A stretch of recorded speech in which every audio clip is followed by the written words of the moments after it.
Apple's announcement of the iPhone 6s is like clockwork, and around this time of the year, we would either see a brand new look or just the same old design with a few improvements compared to the previous year. This time, it is the latter. The iPhone 6s looks exactly the same as the previous iPhone 6.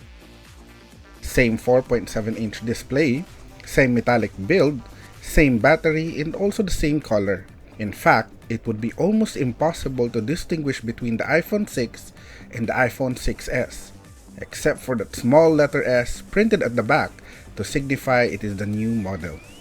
That, and if ever you get the new rose gold variant. This is expected of Apple, and they have been doing this for many years, all the way back from the iPhone 3G and the 3GS. Where they focused a lot is improving on some of the shortcomings of the old design. They've got a stronger chassis made of Series 7000 aluminum alloy, perhaps to address that bend gate issue from old models. Apple claims to have a better fingerprint scanner, and since the old one is already pretty good, we could only feel the faster speed and better accuracy on the iPhone 6s once in a while. What is interesting though is the 3D touch, which allows for another dimension to interact with the screen by responding to the pressure of your finger. Apple calls it pick and pop. This is similar to the Force Touch Apple introduced in their MacBook range earlier this year. One of the new implementation with 3D touch is the ability to add contextual menu when you press down on an app icon. The user can also interact with the display by showing a preview of the content, like a live wallpaper or a photo and video. It would be interesting to see how developers and third-party game producers incorporate 3D touch in the new iPhone 6s for upcoming games and apps.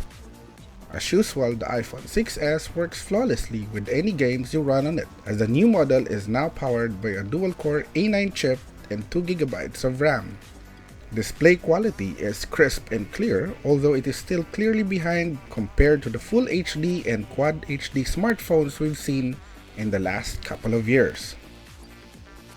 Apple also upgraded the camera of the iPhone 6s with a new 12-megapixel sensor. It is now able to record videos with 4K resolution and able to take slow-mo clips at 240 frames per second.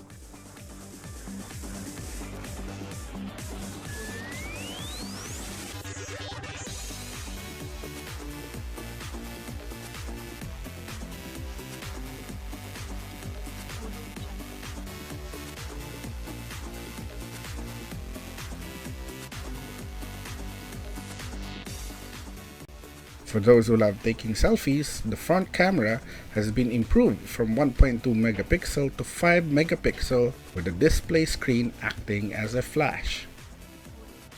However, there is still no optical image stabilization, so some videos will still look shaky at times. One of the biggest problems with the iPhones is their battery life, and the iPhone 6s is not spared of the same fate. While our video loop test gave it around 9 to 10 hours of continuous playback time, moderate mixed use of the phone did not last us the entire day without looking for a power bank.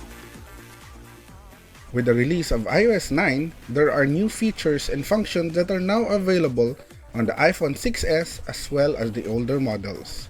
For the meantime, sit back, relax, and wait till our local telcos Smart and Globe offer the iPhone 6s at crazy expensive postpaid and prepaid plans. If you still have the iPhone 6, we think you're still good, and just wait it out next year for the iPhone 7.